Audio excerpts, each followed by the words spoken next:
Thanks so much for joining me today. We are going to dive into the conversation in a moment. First, I wanted to remind you that the show notes and links mentioned on this podcast are on my website at lizasivekmarketing.com. That's Liza with a Z and Civic with an S. So, okay, let's get started. Hey, magicians, it's Liza back with you again on Marketing Myths and Magic podcast. And I'm here again with my branding partner, Michelle Anderson of Theory Illustrated. Hi, Michelle. How are you? Hello, I'm good. We're going to have a little conversation today, totally unrehearsed, because even if we rehearsed it, we wouldn't stick to it, would we? Mm-hmm. And we're going to talk about the 12 branding archetypes that are based on Carl Jung, the psychiatrist's personality archetypes. And Jungian theory, if you don't know, is sort of the other theory that a lot of psychological types follow besides Freudian. And that's really all you need to know is about this. But it's basically saying these are the types of people in the world, and it was transferred over to these are the types of brand archetypes. So your company can have a personality in your marketing, or it can be based on your own personality as far as what you do and how you organize your company. And then that will come through in your company brand. But, you know, if you're a large company, it's not going to be based on one person. So you may see that it's shifted. You may want to talk about your brand. Hold on. And you may see that it's shifted and want to brand slightly differently. So this will give you some things to think about. It's giving me some things to think about as far as my own company being a younger company. And Michelle being the branding expert, she's going to give me some good feedback, I'm sure, when we talk about this. So no pressure. No pressure at all. Hey, I got to come up with a branding archetype. Come on. Yeah. So one of the things that for me personally, I like to be funny, but I haven't found a way to work that into my brand all the time, other than, you know. Also, I have dogs. Hold on. Okay. So also I have dogs, and they're probably going to interrupt us again today because it's like 100 degrees out here today. So I can't leave them outside for this. So there's 12 classic archetypes, and we're going to go through those now real quick and what the traits are and what the companies are that might meet those. First one is the innocent, and the goal for the innocent is to be happy. You want to be pure, young, optimistic, simple, loyal. You don't want to come across as something like naive or too innocent or too immature. But when you have a strong value and you're seen as trustworthy, reliable, etc., then that's going to give you that kind of archetype. And an example might be something that seems very wholesome, like one of the examples I've seen is Dove soap, or maybe some kind of organic foods may have that. The next one is the everyman or woman, and that's somebody that's relatable and supportive and is someone that's just a person next door and connects with others. And the goal is to belong and to be relatable. One of the examples that I've seen over and over again for that is Home Depot. Home Depot does that very well, a common touch kind of a thing.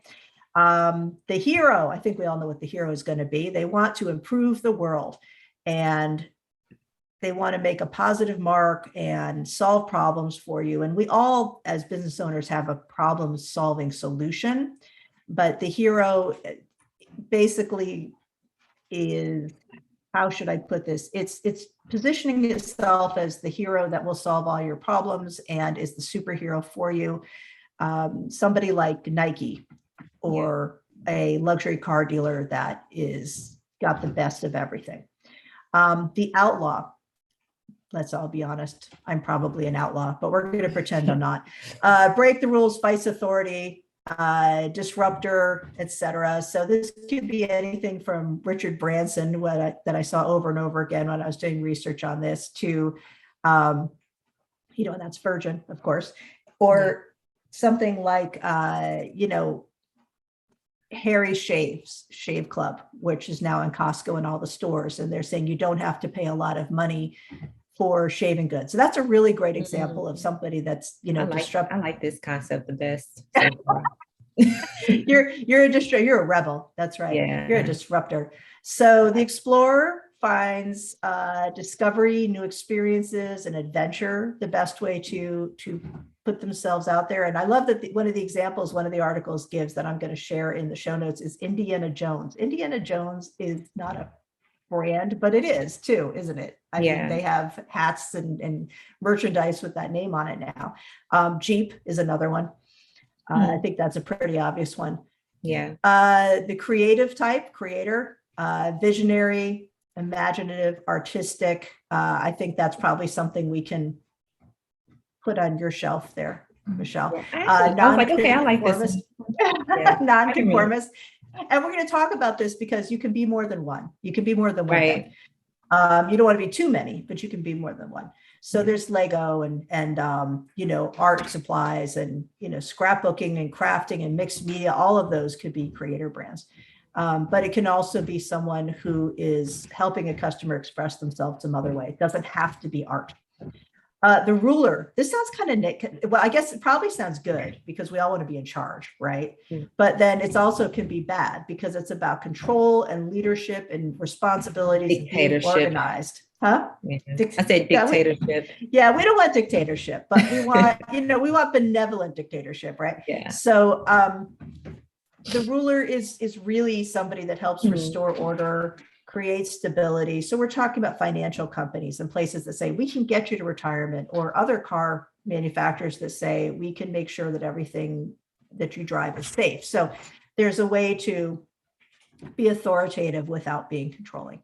The magician, and let's all talk about my podcast with the actual magician on it. Let's see if Dan Chan would consider himself a magician in the marketing too.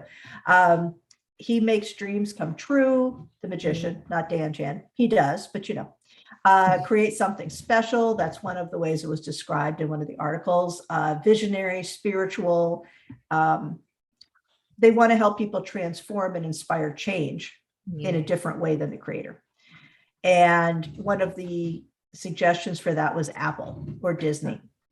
So that's interesting because you would think that you would see that as a superhero, but Apple and Disney would be considered magicians. The lover, they create intimacy and inspire loving thoughts and sensual, intimate things. And I'm thinking, okay, so obviously we're talking about lingerie and et cetera, but it could be self-care. It could be a lot of things. Helping people feel appreciated and belong and build relationships. So there's a lot of in there that you can do with your marketing. Chocolate's a good one for that. The caregiver is to care for and protect others.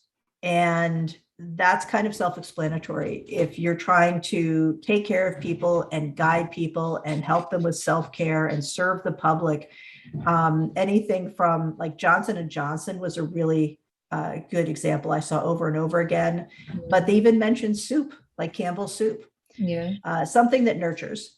The jester, and here's where I probably actually am, is to bring joy to the world and have a sense of humor, be irreverent. And I think that's me with something else. I'm certainly not irreverent in business, but it could be seen as, over the top. So you have to be careful. And you want to help people enjoy what they're doing, allow people to be more spontaneous.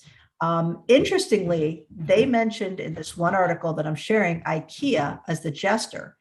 And I saw IKEA also put under the everyman and just the regular next door person. So I thought that was funny that it's seen differently in different places. So maybe they're a combination. Or maybe they're not getting their word across. I don't know. And the last one is the sage. And we're talking about the Gandalf to the marketing world. Help the world gain insight, find wisdom. They're knowledgeable. They're a trusted expert. And they want people to understand their world better. And they mentioned PBS, and they also mentioned Google, which I thought was interesting. Those are the 12. And which one do you think you are?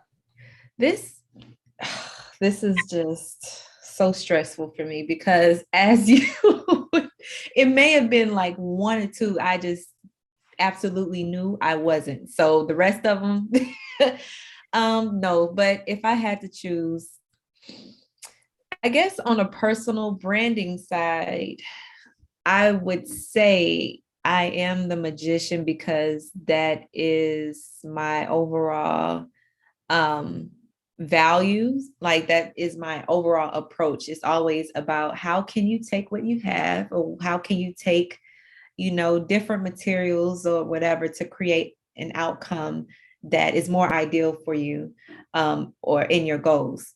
But on the branding side, I would say, I guess I feel like it's a combination between the creator, because I'm big on helping people build brands that have meaning and that are valuable. And what else? What was it? So creative.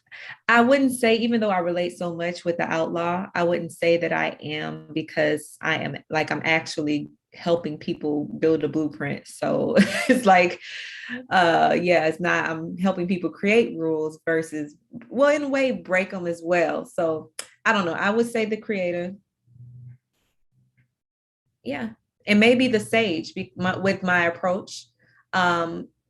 When it comes to sharing information or sharing, getting people to be clear about what branding actually is and how they can be inspired by their personal life or their experiences to actually use that to develop their personality in their brand. So yes, kind of a combination between those two. And you talked about this, and we talked about this in as far as being a guru or a mentor. I mean, that's positioning yourself as an expert very, very clearly. Like that's the most forefront part of the marketing. But you are an expert in being a creator. There's a way to overlap that. And depending on what you're marketing within your business, you can have, and I just want to do a shout out to my friend Lynn Power, who has been on our podcast. She is the co-owner and CEO of Masami. No, Eric, scratch that because I said it wrong. Lynn Power is the co-owner, I should say, and CEO of Masami, which is a wonderful organic seaweed-based hair and conditioner and all kinds of neat stuff for your hair. I am not doing this well at all. I got to hold on. Scratch that, Eric. Really, seriously, take that one out. Don't make me sound relatable. Okay, so you could laugh. It's all right, Michelle. All right. So I want to mention that this conversation was inspired by a conversation on Clubhouse run by Lynn Power, who has a group called Founders Over 50. And I sat in on that and heard all about archetypes and how people are discussing them. And I knew about them, but I thought it was a really great point to bring up when you're marketing your company. And she is the CEO and co-owner of Masami Hair Care, which is this amazing clean hair care products website. And you should definitely go check it out. But I want to give a shout out to Lynn because she was the one who gave me the idea for this podcast. And the conversation was really interesting because of the people on there were saying, well, I think I'm this. But as they're describing it, I'm thinking, I think that's what you want to be. And you're really this. And maybe it's a combination. And I think we all do that because you and I, we want to be the outlaw. But I think we're outlaws in our personal life. And that's why we're entrepreneurs, because we don't like, being told what to do. And we like to have our own ideas. And so, in this article from the Hartford, believe it or not, on starting a business, one of the things that they talk about on the outlaw is that you're rebellious, iconoclastic, wild, paving the way for change. And I think that that could be something I am in my personal life. And they say the drawback could be take it too far and be seen in a negative way. And I think that as entrepreneurs, that's something we always have to be careful of when we're taking risks. But all entrepreneurs take risks. Right. We risk starting a company, right? Yeah. So I think all entrepreneurs have a little outlaw. But do you want that in your marketing? So if you saw somebody as a company, Michelle, what would you do to identify which one they are? I want to go back to what you said that I feel like is very important and we need to kind of highlight, which is what you want to be versus what you actually are. Yeah. And I feel like, I mean, the beginning of the process, the branding process that I have with my clients is an assessment. So I'm actually looking at what they are versus what they say they want to be anyway, right? So it's so interesting that this is even brought to my attention. And shout out to Lynn, because I didn't even, being a brand quote unquote expert, right? Even though I'm good at what I do, don't be mistaken. Very good at what she does.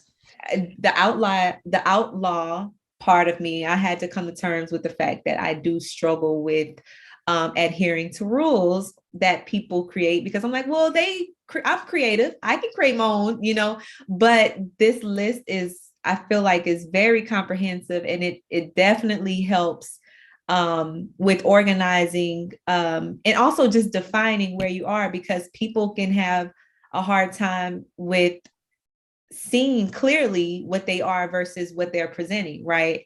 So it's my job as a brand specialist to be able to translate what they want to be into what they're actually doing, so that people can connect with what they thought that they were trying to, create in the first place.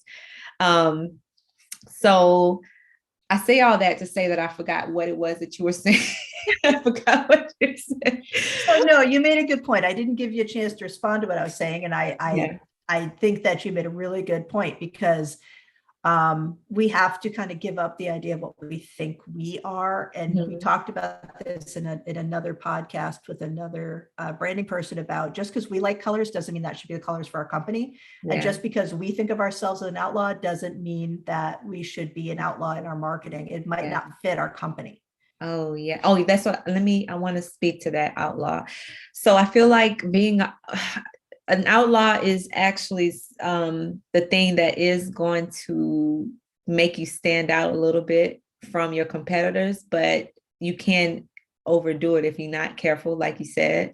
But I do think that it is good, because at the end of the day, you do have some type of competition. And if you are aware of the differences or the things that your competition is missing the mark on, then you are playing that outlaw role by pointing out a new way of doing what everybody else is already doing or what they failed to do. So in that respect, I love it. I love the concept of it, but at the same time, you don't want to be disrespectful. You don't want to be, you don't want to come from a very egotistical standpoint and make it seem like you just know everything, but more so play the role of bringing people into why you feel like these rules or laws or authority figures are possibly missing the mark, or like use it to speak to their pain points versus speaking to your ego. That's what it is. There you go. See, I told you guys this is an unrehearsed stream of consciousness conversation, but that's where we come up with all these great ideas. Yeah. So yeah, breaking the rules and fighting authority sounds great if you're a disruptor, but you still have to follow some rules, or you're not going to get to people where they live and where they understand what you're saying. I like what you said about don't let it be ego, let it be more of a guide. That's important. It's always, the marketing's always got to be about your audience, not about you. And we all hate that as entrepreneurs, but you can't be too egotistical. Just a little bit. Can we just be a little? Okay, no. Be confident. So yeah, confident. That's the word I was looking for. So maybe one of these made you think about what you are. I know for me, I think that I do relate to the hero part, and again, not for ego, but because I want to help someone improve the way they do things. I want to be, in this article, it says courageous, bold, honorable, inspirational. And I think that I do want to be honorable about things, and God knows I'm bold. Nobody is going to tell me, oh no, you're a wallflower. No, I'm not. If Liza's in the room, you probably know it, even if I'm trying to be quiet and sit in the corner. So courageous, bold, honorable is great things. Strong, confident, there's that word again, inspirational. and not being arrogant or aloof. That's what they say in this particular article. And you want to make a positive mark in the world. That's the marketing niche they talk about. Yeah. See, now I want to say that my brand is part hero too. Yeah. Well, one of the things that came up in the conversation with Lynn was that you don't have to be just one. And I don't remember who said it in the conversation, Lynn, I think it was you, but if it wasn't, I'm sorry to whoever I'm forgetting, but I was scribbling notes as I went because I knew that I was going to want to do a podcast on this. And if you think of a Venn diagram, you know, all the circles overlapping into one commonality in between them all. Mm-hmm.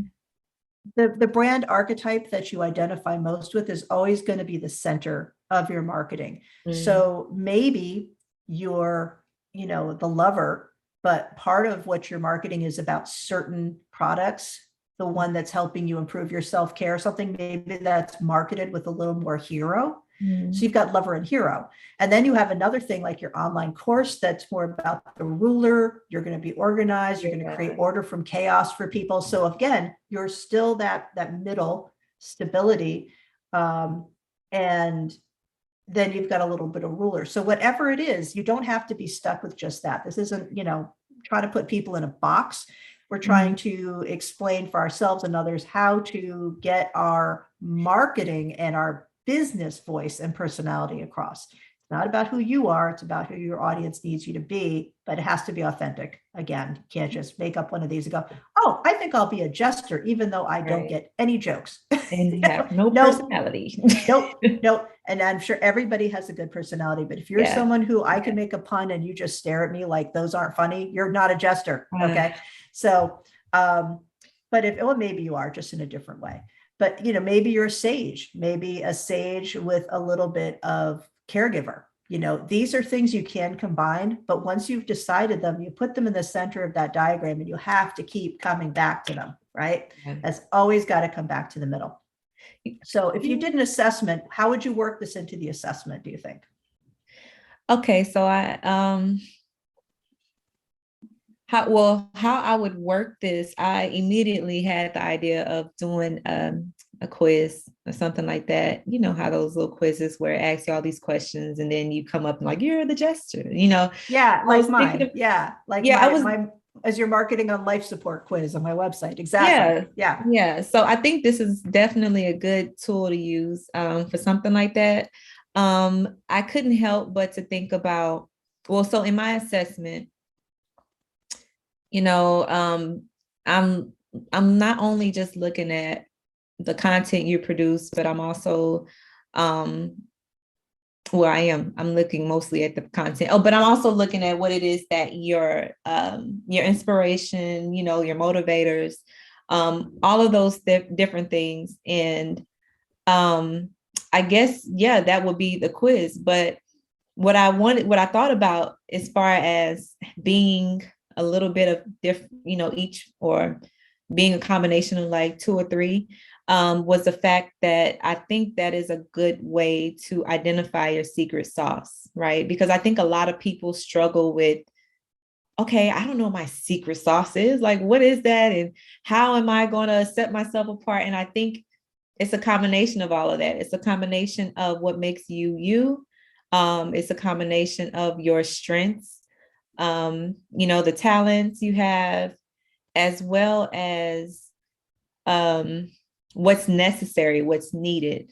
So, and I feel like that is what the business is. The business is providing something, a solution to something, right? But then for you to be the one to create the system around that is like without realizing it, you're weaving bits and pieces of yourself, unless, like you said, you are a bigger, you know, a larger company and you have multiple partners and other people that's contributing to the overall personality.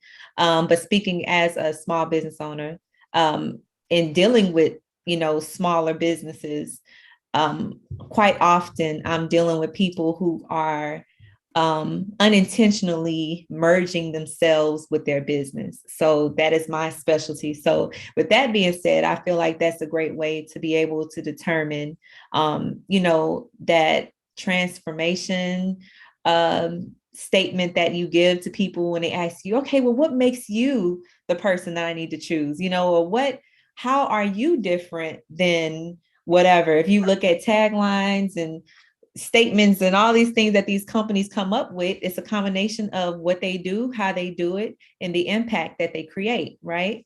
So I feel like this is a great way to get started, especially if you have, if you are thinking about ways for you to set yourself apart from your audience without having to feel like you need to adjust who you are, you know, or, well, I won't say that, but because some people need to kind of like, like, come on, you need to calm down some. But I mean, you know, just because I believe in I need to calm down. So yeah. Well, you know, I just believe in having fun in your business and loving your business, you know, loving what you do. So yeah, I think this is definitely a good tool to use to be able to pinpoint what would set you apart. You know, and I'm looking at these definitions, and they're both talking about how we love to be the outlaw because everybody wants to be the rebel. And, you know, we all want to be the rebel, but we're not. We're not all rebels. We just think we are. I would say the majority of people are like, yes, I want to be a rebel. And there's probably a small amount of people are like, no, no, no, that's scary. But that, you know, and we're more like those people. Honestly, they're just more honest with themselves. But I think it's interesting that the explorer, as described in this particular article on the Harvard, is finds fulfillment through discovering new experiences. But then it says might not fit into the mainstream and marketing. Oh my Lord, Duke, we all know you're an outlaw. The marketing niche is exciting, risk-taking, and authentic, which is the Indiana Jones thing.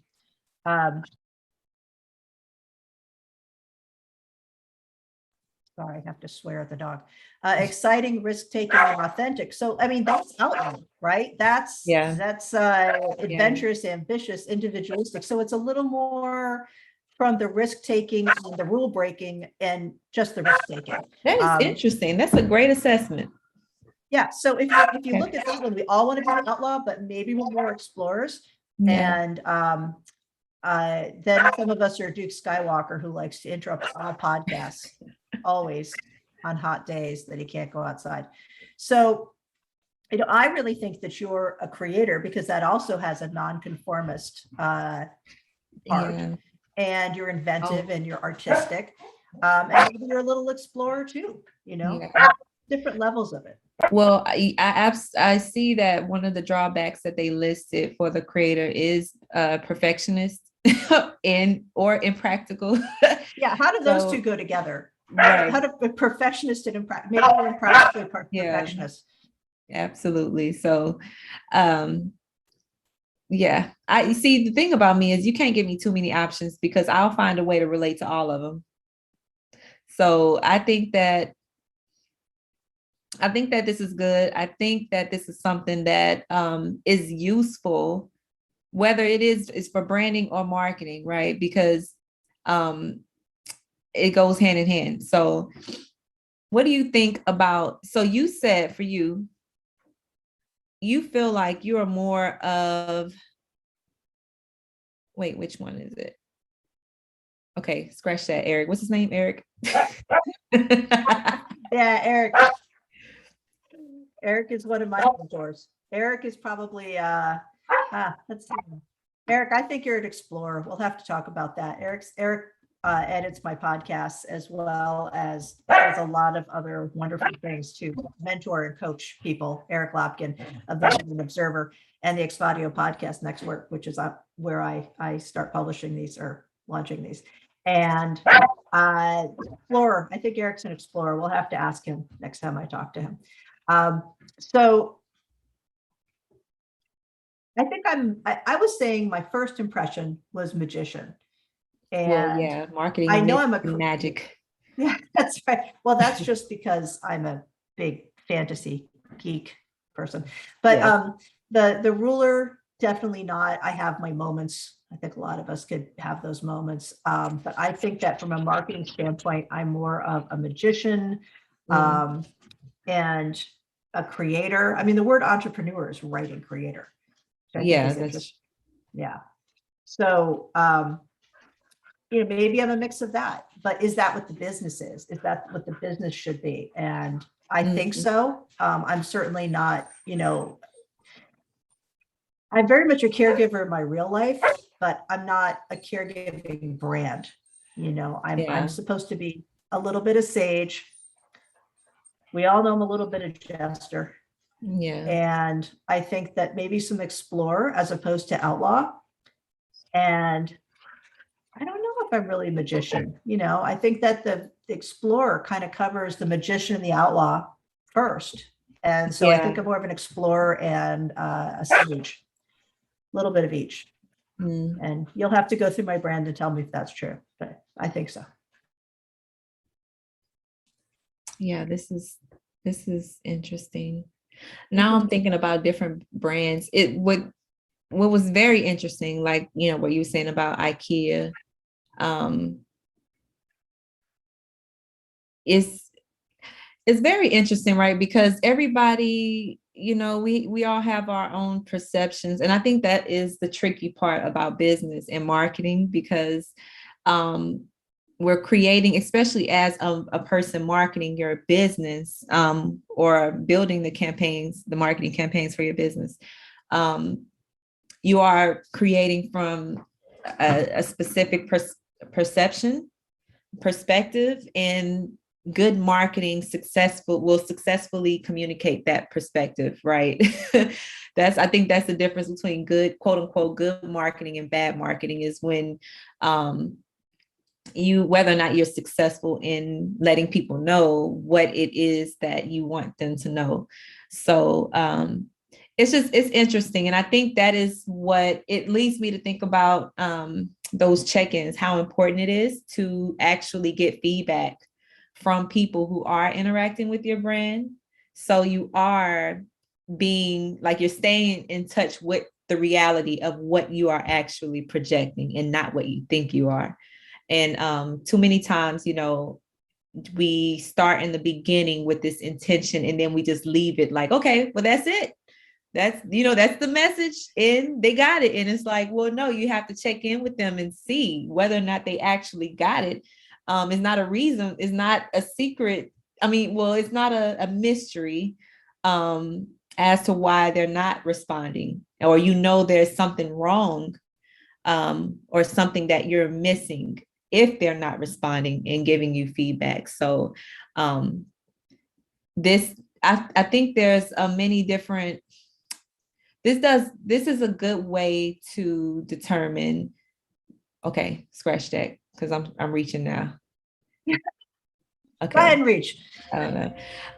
Yeah. Well, what I'm hearing you say, if I can jump in, is that when you're looking at all of this, if you did a little quiz to ask your audience, like after they order or after you deal with them, or just when they come on your website, all the different, things you think you are or trying to get across, and then also a couple of things that you're not trying to be, and see what they say.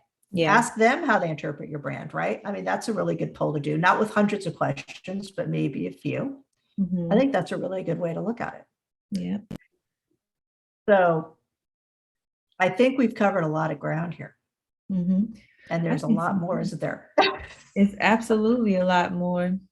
I took some notes, and I'm definitely thinking about implementing this inside of my brand. So I would also encourage, you listeners to think about, look this up and think about what you relate to the most, and use it as a way to do your own assessment. Do you think that because we sat here and explored all the possibilities of this and talked about it on our own, that we're explorers? Do you think that just basically answered our question? You are not helping me right now. Well, you are definitely a creator. What else these all overlap. Listen, I'm a little bit of everything, the ruler. Yeah, I'm definitely, I've realized that, I feel like it's different parts of the journey where you have to tap into these different archetypes, right? So like in the beginning part, you are the creator. It depends on the approach to how you solve your problem, or what inspired you to solve the problem in your business. So for me, that was a good one. Listen, I think this is what, I think this is the key to identifying what so the whole thing about what you want to be versus what you are. So I feel like what you want to be comes from the motivation, that what motivated you to even begin your company, start your company, offer your service, your product, whatever. Yeah.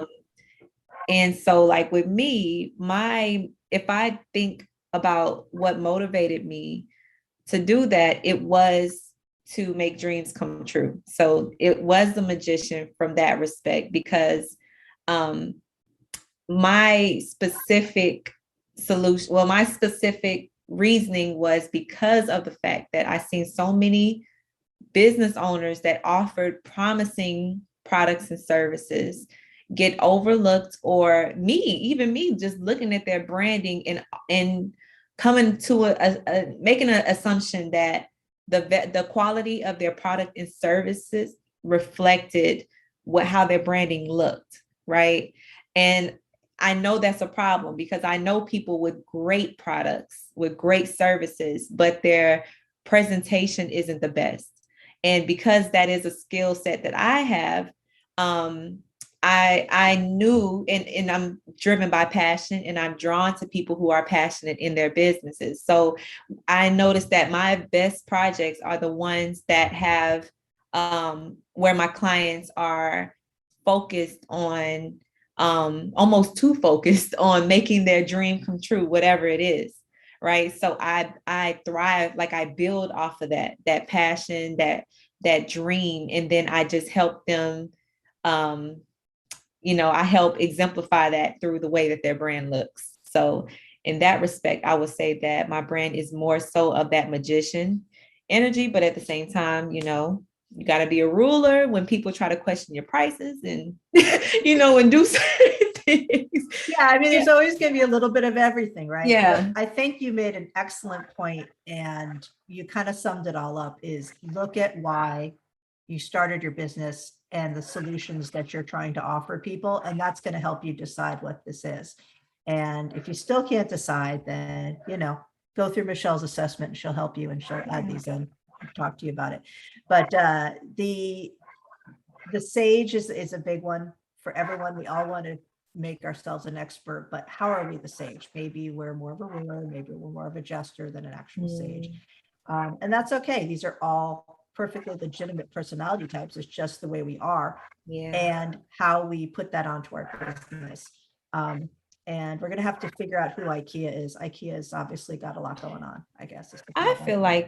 Personally, I feel like IKEA is the everyday person, the everyday man or woman, the regular gal or guy, because they are providing, reasonable priced furniture that you can build yourself. And, most of us are trying to save money, trying to find a deal. So, especially business owners, because we put all our time and money into our lifestyle and our business, which is often our lifestyle. And I think they're right about them being a little bit of a jester too, because they're trying to have a sense of humor and be lighthearted. They're trying to it's one of the marketing niche notes in this article says, allow people to be more impulsive and spontaneous. And I think that's true. You can go and find something fun at a price that you can afford, look at some of their lighting, So I think some of their marketing, and that's where that Venn diagram comes in. Maybe they're the everyman, but in that Venn diagram, they've got some gesture. Too. I can see that. So that makes sense. So this has been a really interesting conversation. I think we need to pull Lynn Power in for another one. We'll have to have another conversation with her. Absolutely. What do you think? Yeah, branding archetypes we can talk about that in so many different ways. And hair care, but she used to be she used to work for a branding company, so she's really got a lot to say about that. So we're going to have to pull her in for another conversation, I think, because there's a lot more to talk about this here, and you guys can really speak to the branding even better than I can. Well, you do pretty good. You do pretty good, Right? I made up my own brand. I did okay. Now I'm thinking of changing it all, but 3 years in, I'm finally getting out there into the full world. I'm like, hey, let's change everything because Well, I mean, I'm 3 years is also okay. It's better I'm a than little every impulsive 2 though. months. I'm a little. No, that's what I would do if I was allowed to. No one knows better than that. I will try to change everything. What? Furniture's been in this room a certain way for more than a week. We must move it around. Okay, so yeah, this was an exciting call for me. I hope that you guys listening got something out of this because it was a lot of fun to have this kind of free form conversation with Michelle. Yeah, and it's always good to have my friend Michelle on here. Yes, I love it. I feel, awesome. and I walked away with more work. So that's fun. That's what I'm here for. That's what I'm here for. Handing out assignments and putting pressure on you. That is what's that? That's probably the ruler. So yeah, this was a lot of fun. Enjoy trying to figure out what your archetype, because this is going to keep you up at night now if you're as interested in this as we are. And I'll let you know what I figure out. We're going to have to come up with a quiz, Michelle, to do. Yes. Yes. All right. Notes.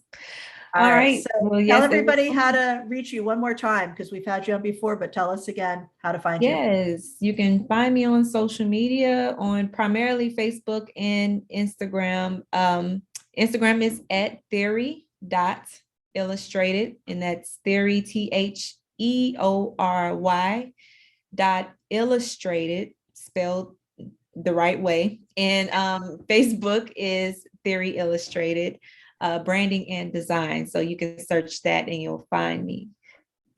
Well, theory is also spelled the right way. So yeah, theory is, both of them are spelled the right way. I know that's one of those words it's hard on a podcast to catch though. Right. Yes. So definitely check that out. And then I think she and I have made more work for ourselves. And that's okay. So new and interesting things to do. So thanks a lot, everybody, for joining us. Happy branding. And we'll see you next time. Wow, another fantastic conversation done. I hope you enjoyed it as much as I did. Don't forget that all the links mentioned will be in the show notes at lizasivekmarketing.com. And while you're there, if you're a business owner whose marketing is on life support, check out the Your Virtual Marketing Department offer and take the Marketing Health Report quiz for free. For less than the cost of a full-time hire, we can take your marketing from frustrating to lead generating with an entire marketing team. So check that out, and I'll see you next time. You've been listening to Marketing Myths and Magic, part of the Xvadio Podcast Network. You can find us at xvadio.com/podcasts, as well as the Apple Podcasts app, Google Podcasts, Spotify, iHeartRadio, Stitcher, and wherever you find podcasts.